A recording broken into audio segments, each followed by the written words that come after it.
پچھلی قسط میں ہم نے خواتین ڈائجسٹ کی یادوں اور ان کی مقبولیت اور ان کے ثقافتی اثرات پر بات کی تھی۔ آج ہم اسی سوال پر غور کریں گے کہ آخر وہ کون سی تھیمز تھیں جنہوں نے اردو ڈائجسٹ کو اتنی غیر معمولی مقبولیت دی۔ اگر ہم ان کہانیوں کو غور سے دیکھیں تو چند موضوعات بار بار سامنے آتے ہیں: لو، میرج، فیملی ڈائنامکس اور سوشل ایکسپیکٹیشنز، یعنی محبت، شادی، خاندانی معاملات اور سماجی توقعات۔ اور شاید یہی ان کی کامیابی کا راز بھی تھا، کیونکہ یہ موضوعات ہماری روزمرہ زندگی کا حصہ تھے۔ اردو ڈائجسٹ میں شادی صرف دو افراد کی کہانی نہیں ہوتی تھی، بلکہ دو خاندانوں، دو مختلف بیک گراؤنڈز اور بعض اوقات دو سوشل کلاسز کی کہانی بھی ہوتی تھی۔ ہمیں ارینجڈ میرجز میں خاندانی دباؤ ملتا تھا، طبقاتی فرق ملتے، غلط فہمیاں ملتیں اور ایسے کردار ملتے تھے جو اپنی خواہشات اور خاندان کی توقعات کے درمیان توازن پیدا کرنے کی کوشش کر رہے ہوتے تھے۔ یہی چیزیں ان کہانیوں کو ریلیٹیبل بھی بناتی تھیں، کیونکہ قارئین خود کو ان حالات میں دیکھ سکتے تھے۔ خاندان بھی اردو ڈائجسٹس کا ایک اہم کردار تھا۔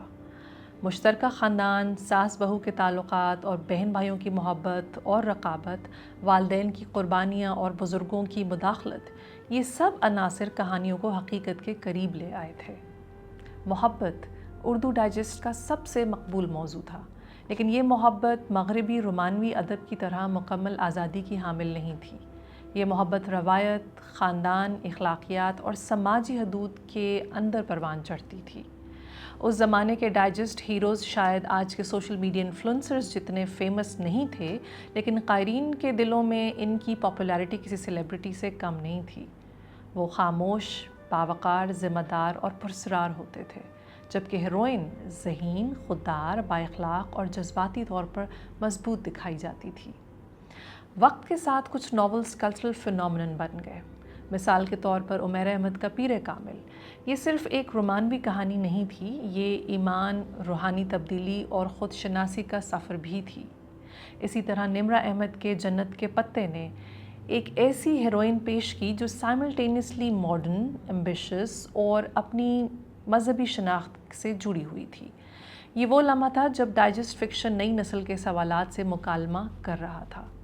لیکن اردو ڈائجسٹ صرف محبت کی کہانیاں نہیں تھے، ان میں گھریلو تشدد، زبردستی کی شادیاں، معاشی مسائل، ایموشنل نیگلیکٹ، ہیرسمنٹ اور خواتین کے حقوق جیسے موضوعات بھی زیر بحث آتے تھے۔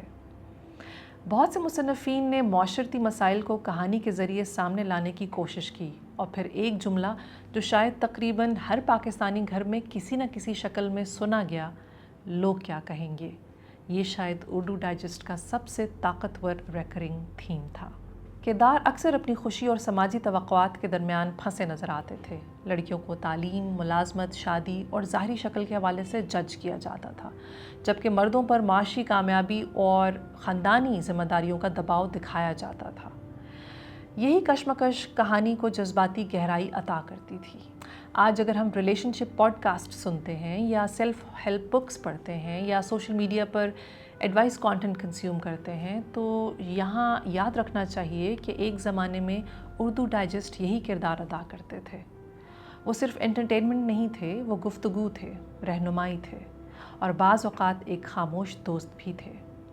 شاید اسی لیے چاہے میڈیم بدل جائے، اسکرینز آ جائیں، ایپس آ جائیں، لیکن اچھی سٹوریز کبھی بھی آؤٹ آف فیشن نہیں ہوتی، کیونکہ آخرکار ہم سب اپنی زندگیوں کو سمجھنے کے لیے کہانیوں کی طرف ہی لوٹتے ہیں۔ اور یہی اردو ڈائجسٹ کی سب سے بڑی کامیابی تھی، انہوں نے عام زندگی کو غیر معمولی کہانیوں میں بدل دیا۔ اگر آج کی گفتگو نے آپ کو کسی پسندیدہ ناول، کسی یادگار کردار یا کسی بھولی بسری یاد تک واپس پہنچا دیا ہو، تو یہ ہمارے لیے خوشی کی بات ہے۔ Until next time, keep reading, keep questioning, and keep turning the page.